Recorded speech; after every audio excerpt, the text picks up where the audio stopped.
Hey leader, David Burke is here, organizational psychologist and author of 4 best-selling books on helping teams do their best work ever. And in this video, we're going to talk about how to motivate a remote team.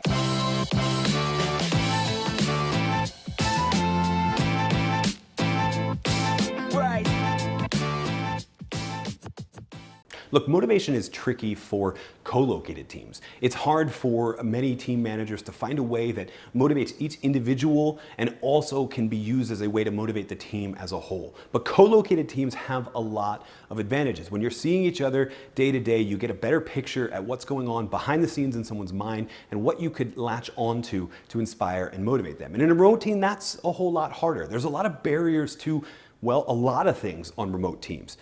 But done well, distance doesn't have to be a barrier to motivating your team as a leader. So in this video, we're going to talk about 4 methods you can use to motivate any team, but especially a team that's been asked to work from afar. Now, the first thing you need to do is check in frequently, not with the whole team, with every individual on the team separately. If you were ever a co-located team, this happened organically. You would walk into the office or walk out to lunch or just see someone in the hallway and you'd be able to chat and you'd hear about their frustrations, you'd hear about whether or not they're making progress, you'd hear about what resources you could provide that would help them do their work and what barriers to motivation that they were having that you could help them overcome. But in a remote team, you don't get those natural, organic conversations. And so you need to be deliberate about having them and probably about having them more frequently than you originally planned.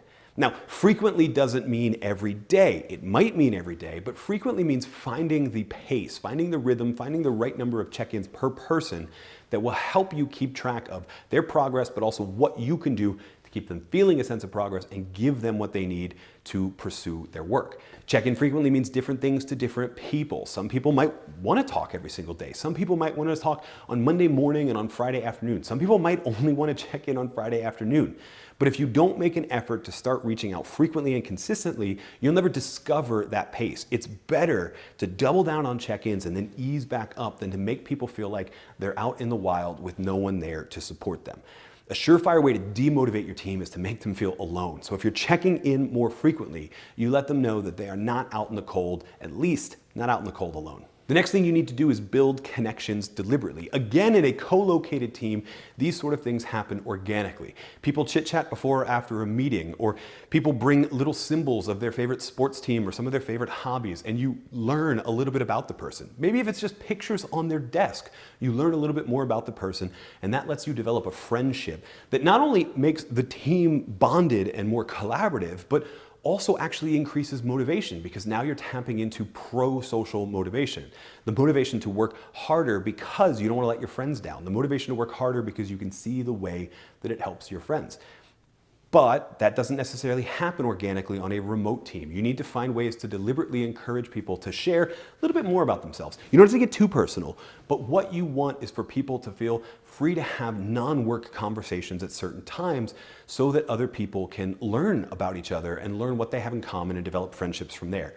That might mean you have something like a shared meal where you get together every week, let's say Taco Tuesday, where you all go grab tacos from your favorite restaurant, come together for a Zoom call or some sort of WebEx and eat together and have a non-work conversation. It might mean pairing individuals up to have these non-work conversations sort of one-on-one, but it definitely means as a leader taking the time to learn more about everyone than just their work habits and their work experiences and skills and abilities. That way, if you know more about every single person on the team, you can find those uncommon commonalities between people on your team, get them to get connected to each other, and leverage that pro-social motivation. The third thing you need to do when you're looking to motivate a remote team is to state the purpose clearly. This is an area where even co-located teams struggle. There is the broader organizational mission. Maybe there's a vision statement printed on a plaque somewhere in the home office and people walk by it, and a lot of companies leave it there and think, hey, maybe just by osmosis when they walk by,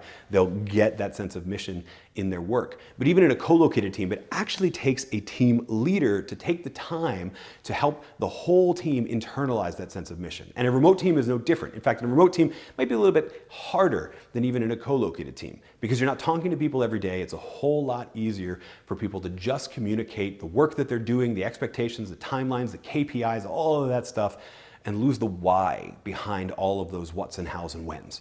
And so it's your job as a leader to state that purpose clearly, state it often, and remind people how the work that you're doing, and even the work that you're asking them to do when you give new assignments, is helping bring that team and the organization to that broader purpose that that company is fighting for, is working towards. As I say often, people don't want to join a company, they want to join a crusade, they want to join a cause, and as a leader, it's your job to make sure that they feel that cause in their everyday work. You'll know that you're over communicating this purpose thing when you see people roll their eyes on a Zoom call, when you bring people back to why we're doing what you're doing. But until you see stuff like that, you probably haven't said it enough. There's probably somebody who really hasn't internalized a lot of that. So keep going, state that purpose clearly. And the last method you can use to motivate a remote team is to share stories regularly. Co-located or remote, it doesn't matter. One thing most organizations struggle with is helping their people feel that sense of purpose through storytelling, helping their people feel that sense of purpose by knowing how customers are succeeding because of our products or services,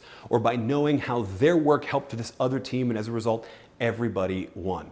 It's really hard to capture those things, even in a co-located team, but in a remote team, your role as a leader is to make sure when those wins come across your radar, when you get an email announcing a customer success, or you get a thank you email from a different team leader whose team was helped by your team. Capture those things. Make sure you've got a folder in your email inbox or whatever you want to use to capture those stories and share them back to the team on a regular basis. This isn't just about celebrating wins, which is something we should do early and often when we're leading any team, but it's also about the way those stories reinforce that sense of purpose, the way those stories build connections, not only from your remote team, but from your team to other teams, and the way that those stories themselves are a way of checking in frequently and demonstrating that the organization is making progress.